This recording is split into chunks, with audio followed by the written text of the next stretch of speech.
Assalamualaikum warahmatullahi wabarakatuh. Alhamdulillah wa kafa wassalatu wassalamu ala nabiyyina Mustafa wa ala alihi wa ashabihi wa man ittaba bihudahu waqtafa. Qala Allah Ta'ala ya ayyuhalladzina amanu taqullaha haqqa tuqatih wa la tamutunna illa wa antum muslimun. Ma'asyiral muslimin rahimani wa rahimakumullah. Ada 3 pertanyaan yang ingin kita sampaikan pada sore hari ini. Ada sebuah pertanyaan yang pertama. Ada pertanyaan, Assalamualaikum warahmatullahi wabarakatuh. Pertanyaannya adalah, saya bepergian ke Purwokerto, apakah boleh untuk saya untuk menjamak menjamak dan mengqashar sholat?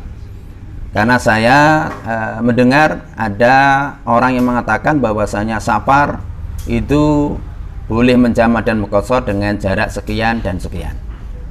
Ma'asyiral muslimin rahimani wa rahimakumullah, perlu kita jelaskan bahwasanya tentang masalah jamak itu sebabnya banyak.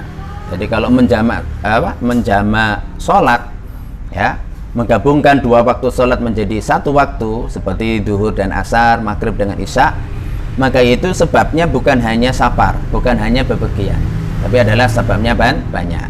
Bisa jamak karena faktor hujan, ya, jamak karena faktor hajah, ya, atau darurat, ya, atau jamak karena faktor yang namanya sakit, ya. Jadi apa? Jadi ini adalah faktor sebab dibolehkannya seseorang itu untuk melakukan yang namanya menjamak sholat. Tapi kalau mengqashar itu terkait hanya ilahnya itu cuma 1, yaitu adalah apa? Yaitu bepergian. Itu adalah bepergian. Lalu bagaimana tentang masalah bepergian ini? Para ulama kita telah menjelaskan bahwasanya intinya ada 2 pendapat.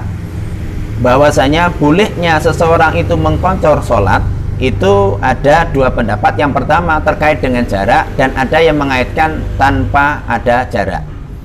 Yang mengaitkan dengan jarak seperti Imam Syafi'i rahimahullah dalam pendapat Syafi'iyah mengatakan bahwasanya jaraknya itu harus sekitar 85 kilo.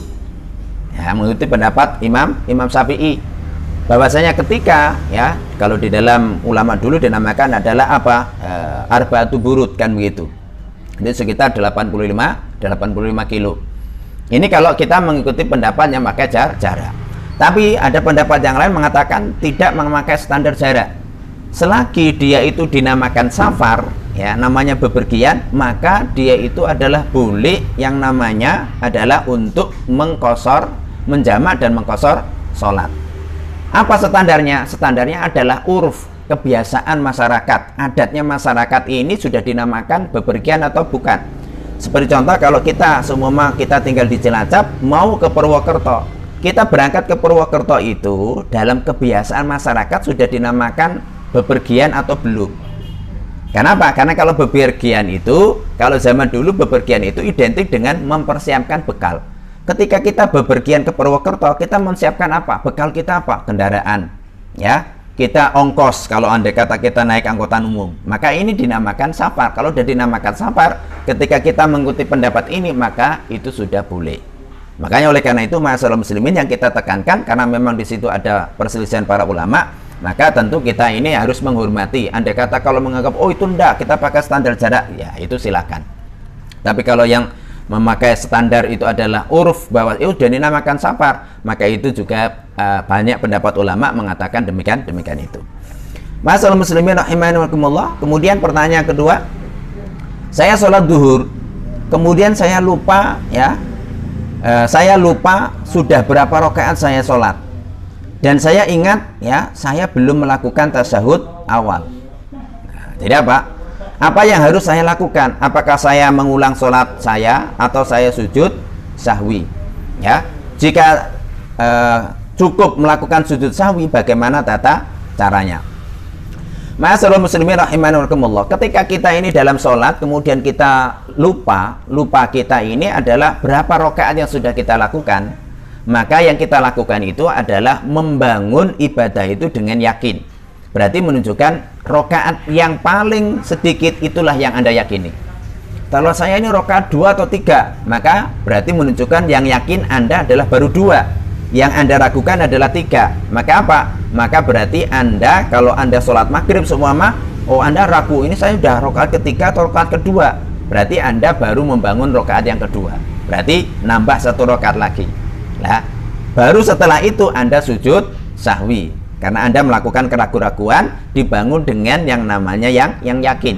Ketika jumlah rakaatnya yang Anda ragukan, berarti Anda membangun yang paling sedikit, ya, itu yang paling sedikit. Kemudian kalau seumpama Anda itu adalah lupa, ya, ternyata Anda dalam sholat itu belum tasyahud awal, itu bagaimana?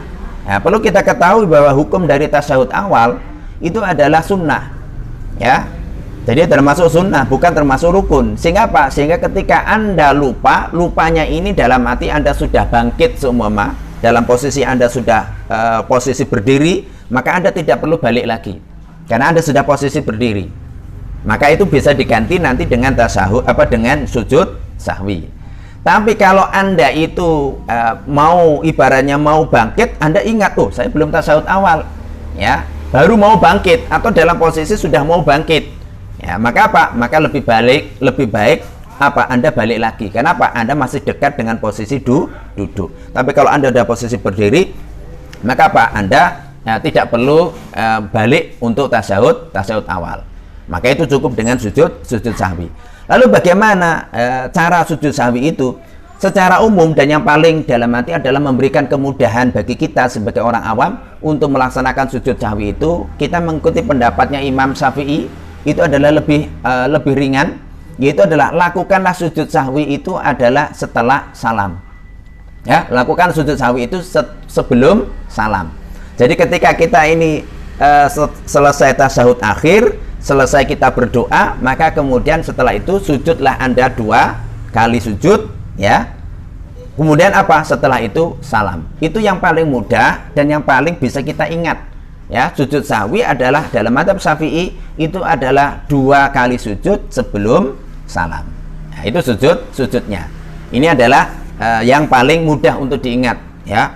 Ada sebagian ulama yang membedakan, kalau ini menambah, kalau ini mengurangi kayak seperti ini, maka itu kadang mau namanya kita ini sudah sudah lupa, yang namanya sudah ragu-ragu, ya, maka justru menimbulkan keraguan-raguan. Tapi yang paling paling mudah untuk diingat itu adalah apa? Lakukanlah sujud sahwi sebelum Anda salam. Kemudian pertanyaan terakhir yang bisa kita sampaikan, apa hukum investasi, ya? Apakah ada investasi yang haram? Secara umum yang namanya investasi, ya, jadi istismarul amwal, ya, jadi kita menginvestasikan harta itu adalah masyru', ya. Kalau di dalam fikih Islam, ya, ada muamalah maliyah, ya, ada yang namanya muamalah maliyah. Di dalam Al-Quran sendiri Allah Subhanahu wa Ta'ala itu adalah memerintahkan ketika kita ini sudah selesai sholat Jumat itu adalah fantasiru fil ard. Kita ini disuruh menyebar ke penjuru bumi dalam rangka untuk apa? Mencari karunia Allah Subhanahu wa Ta'ala. Itu tiadalah adalah mencari yang namanya karunia dari Allah Subhanahu wa Ta'ala. Itu diantaranya adalah berinvestasi, ya, seperti adalah tijarah, ya, seperti yang namanya jual beli. Namun yang perlu kita ketahui, di dalam kita yang namanya bermuamalah maliyah atau menggunakan harta kita, menginvestasikan harta kita, maka perlu kita ketahui kalau di dalam ayat Al-Quran itu Allah Subhanahu wa Ta'ala telah berfirman, wa halallahu al-bai'a wa harramar riba. Ya, dan sesungguhnya Allah itu menghalalkan jual beli dan mengharamkan riba. Ini berarti menunjukkan di dalam berinvestasi itu ada yang halal dan juga ada yang haram. Maka kita harus memahami itu, ya. Sebagai seorang muslim dan mukmin itu kita harus paham mana yang halal dan mana yang haram di dalam masalah investasi. Kita ambil contoh, kalau di dalam sebuah hadis, khususnya di dalam akhir zaman, kita ini harus memahami Rasulullah Shallallahu Alaihi Wasallam itu sudah memberikan sebuah gambaran kepada kita bahwasanya akan datang, ya, tidak akan datang di mana kalian itu nanti akan menjumpai suatu zaman la yubalil mar'u bima akhadal mal, di mana orang itu tidak mempedulikan dari mana dia mendapatkan harta, amin halalin amin haram, apakah dari yang halal ataupun dari yang haram. Nah, sehingga di dalam masalah investasi itu, ya, nanti itu cukup luas, ya, sehingga bisa suatu saat mungkin kita sampaikan, ya, secara lebih rinci dan detailnya. Namun yang jelaskan bahwasanya investasi itu ada yang halal dan ada yang haram, sehingga kewajiban seorang yang dia terjun di dalam dunia bisnis, maka dia wajib untuk mengetahui mana yang halal dan mana yang haram. Wallahu ta'ala a'lamu bishawab. Ini saja yang bisa kita sampaikan, semoga bisa memberikan faedah. kita cukupkan sampai di sini. Assalamualaikum warahmatullahi wabarakatuh.